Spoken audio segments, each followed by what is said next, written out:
Shalom, peuple de Dieu. Nzambe la pambola bino na pesi bino mbote na kombo ya Jésus-Christ de Nazareth, le véritable Dieu, le Dieu tout-puissant. Pour l'angolo a sali biso ya kolamka lisusu mokona lelo. Et tika ite nzamba pambola ba yo mason passer pour la kolanda émission temps de la gloire ministry partout besoin mine na monde. Besoin na continent ya Afrique, besoin na continent ya Amérique, besoin na continent ya Asie, besoin na continent ya Océanie. Ça na continent Europe, si été le beaucoup en Nzambe et za likolo ya ba vie na bino.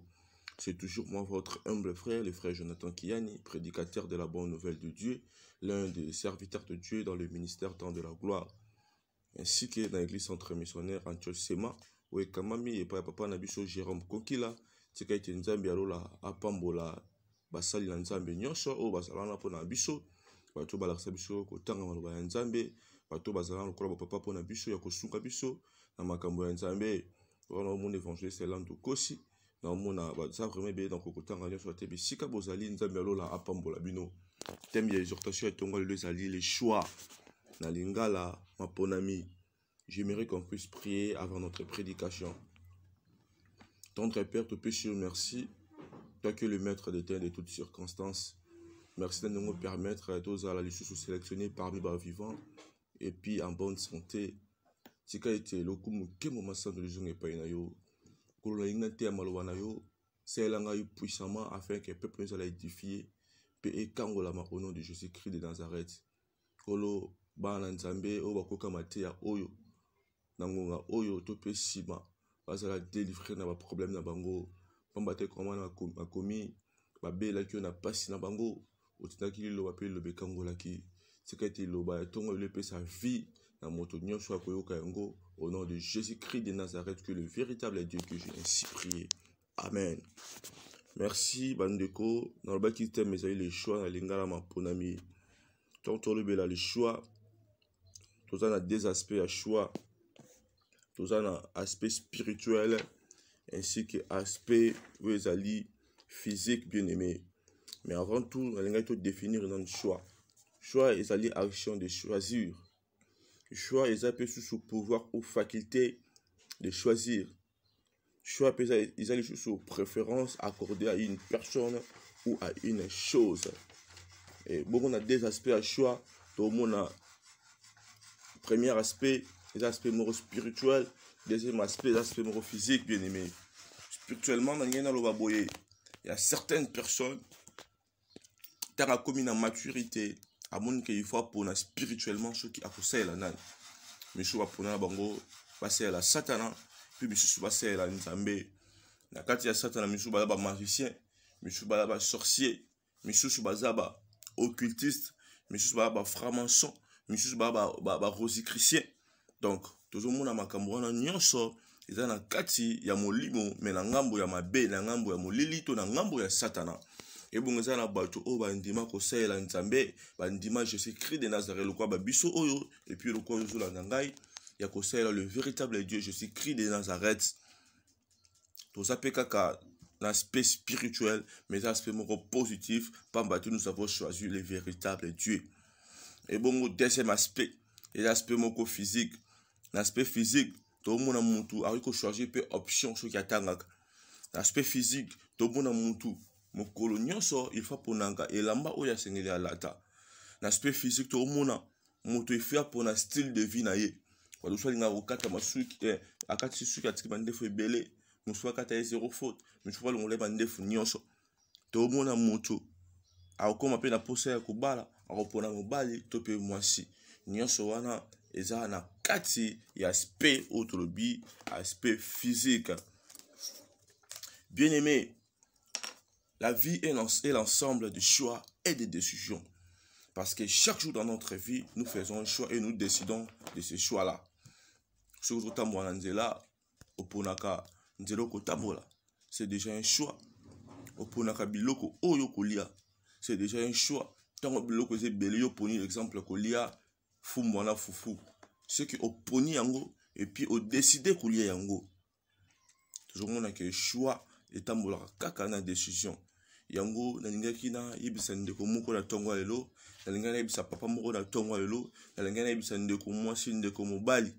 On ne joue pas avec le choix. on ne blague pas avec les choix. Parce que, le choix que nous faisons nous gouverne.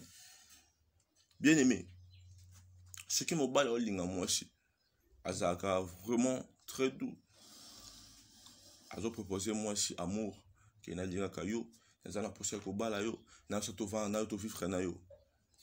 Si ma koloba, moi je peux pas sa réponse. Ce qui répond, moi c'est la négatif. Mon bali oyo, à cause de beaucoup de tel colo moi si. Mais ce qui moi aussi, ma koka mon bal a animé que oui, n'accepte de tracer route ensemble. Automatiquement, mon bal est né à recommander que ça y est, ben injonction. Donc les choix que nous faisons nous gouvernent, que ce soit spirituellement, que ce soit physiquement. Les gens qui ont choisi de servir Satan sont devenus esclaves de Satan. Satan domine sur leur vie, mais d'une mauvaise manière. Tandis que chez Dieu, nous sommes libres en l'acceptant, mais il nous gouverne. Parce qu'il y a des pays où dictature ezali. Il y a des pays où démocratie ezali. Déjà, il y a des pays où ça a toujours gouverné. Mais la différence est que l'autre pays va gouverner avec démocratie. L'autre pays va gouverner avec la dictature. C'est de la même façon spirituellement. Les gens qui ont choisi de servir Jésus-Christ, les gens qui ont choisi de servir Dieu, ils sont gouvernés par Dieu, mais avec liberté. Mais tandis que les gens qui ont choisi de servir Satan, ils sont gouvernés, mais avec la dictature. C'est ça le désavantage de servir Satan. Et l'avantage de servir Dieu. Bien aimé, on ne joue pas avec le choix. On ne blague pas avec les choix. Les choix sont faits pour les grands. Il y a un moment où on a dit que l'eau, c'est un peu parce que ce que memi connaisseur ya eloko na magasin pour na bosa la chou eloko ako indiquer ako so que monteur oyo de levi dans les akaboy tala kutu oil na les akaboy baloba boy boy pour na yango ba critère wana ya comme te sala que choix et ça fait malamu parce que choix pas mikolo ça accompagne ba critère mais pas ya bana moi na sepelaka ne eloko nyonso ba ko pesa ye sans ye ba ke eloko ba ko détruire. Yango ko mono te mai na pétrole wana mwana moke ayiko pona pétrole sans le savoir eza na bato mingi pelo baza na ignorance bakota na misala mabe sans pe balinga ba surtout baza déjà wana mais ce n'est pas encore tard eza possible au pesa vie n'est pas Yesu Masia on dit meloka mo kondipe mo biki sinayo pour vie na yo échanger.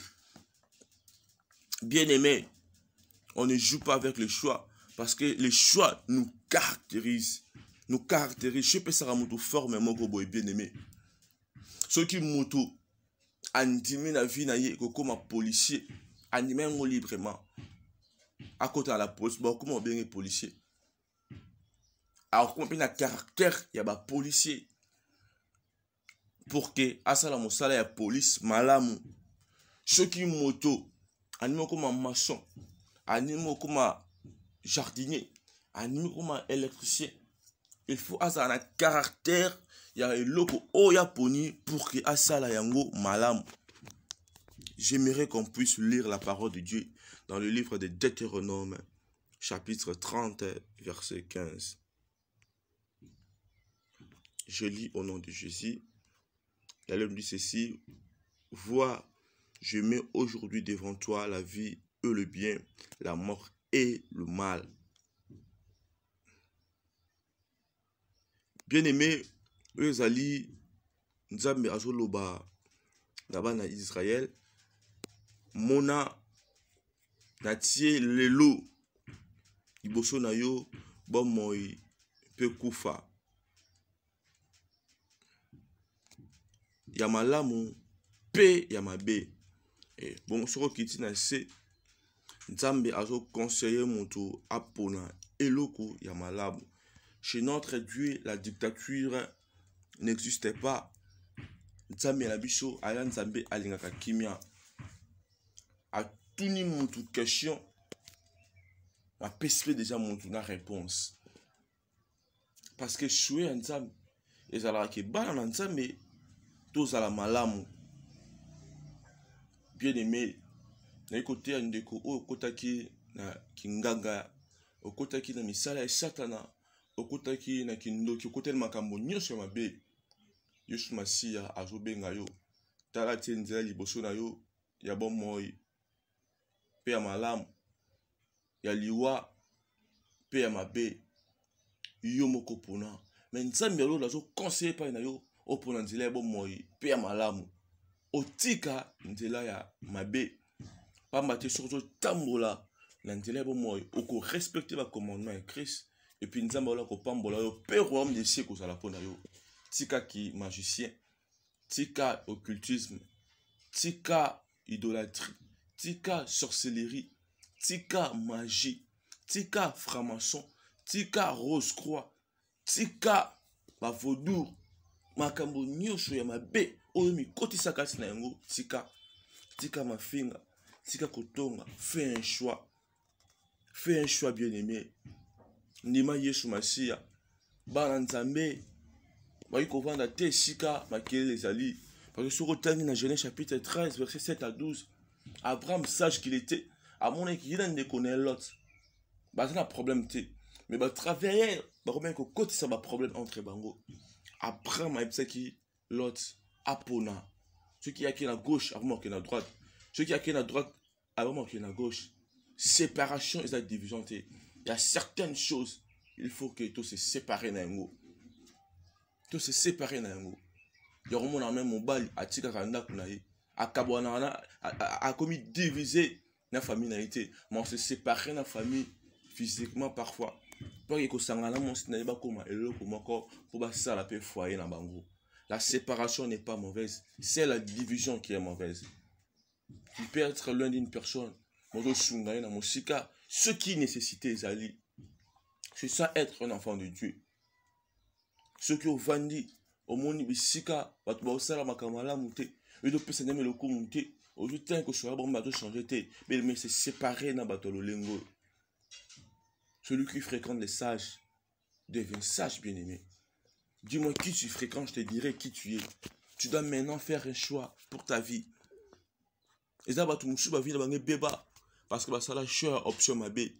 Je vais avoir quelqu'un qui est fort en mathématiques, avec au pona, que ça la littéraire, et bon t'as ça la journalisme, à quoi kolobate. Il n'a même pas l'art de savoir parler. Bien-aimé, il faut plutôt orienter bana malam. Au moins que moi on fort ne loko, sans qu'on pone la au soli na ye. Tala, il y a certaines vies ont échoué à cause du choix bien-aimé. Basi mingi ba vina bange beba pour pona kaka mibali ya mabe. Mibali mingi ba vina bange beba pour pona kaka basi ya mabe. Mabale boli ebele lelo et moi ba ministère. Mabale ebele lelo et à cause ya bana bitiki na nzela. Mabale ebele lelo et à cause ya problème ebele. À cause de mauvais choix, bien-aimé. Quand tu fais le choix, il faut senga molio mo santo sungayo na maemanso o yozopona. Est-ce que ko sungayo? Est-ce que ko simba? Est-ce que vous allez malade na yo? Car c'est Dieu qui peut nous aider. Car c'est le Saint-Esprit qui peut nous orienter. Le choix est facultatif et sentimental. Le choix dépend d'une personne à une autre. Et là, nous sommes à manga. Donc chacun a sa préférence. On ne joue pas avec le choix, bien-aimé. Quand tu fais un choix, tu dois savoir en toi, je l'ai fait pourquoi? Pour ne pas regretter demain. Il y a une exploitation à Bichamoko na lelo. Tant on y a ça. Okozala liboso ya mapona ya motuya ya bomoi na yo senga ete nzambe ya lola ashunga yo parce que si tu te maries mal sache-le que 80% de ta vie est détruite. Alors sois prudent, sois prudente. Luka vraiment yeba et si ko tsala okolo Luka vraiment yeba eloko ezopona ozopona. Est-ce que kozala malamu pona yo? Est-ce que vous allez bien pour nous bien aimé? Est-ce que vous avez ceux qui ont la forte conviction que Siriango n'a conseillé dans Yotika. po okobebisa vie na mobimba kaka na eloko moke oyo ponaki. Bato mingi bapona komela diamba lelo ba vie na bango za kopeba. Bato mingi bapona ka oke bandako nga pona mboka kisi lelo bakoma maboma.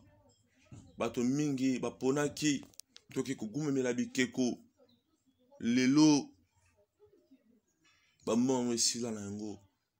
Seul Dieu qui mérite d'être adoré. Seul Dieu qui mérite nos louanges. Tika ete nzambe ola pambola yo. Libonde nangeza ete tango nyonso ozala devant choix. C'est important la vie na yo. Nzambe ola orienté yo. Afin que o échoué te ba misusu ba échoua. Pe o kwete ne ba misusu ba kweya. Tika ete nzambe ola pambola bino. C'était bien moi votre humble frère le frère Jonathan Kiyan. Soko aimé au sepelina prédication ko bosnate ko commenter ainsi que ko aimer pe ko partager on bande comme sous. Soko ça nouveau nouvelle sur la chaîne ko bosnate ko s'abonner pe ko activer non cloche de notification. Tika ite kimia na nzambe tata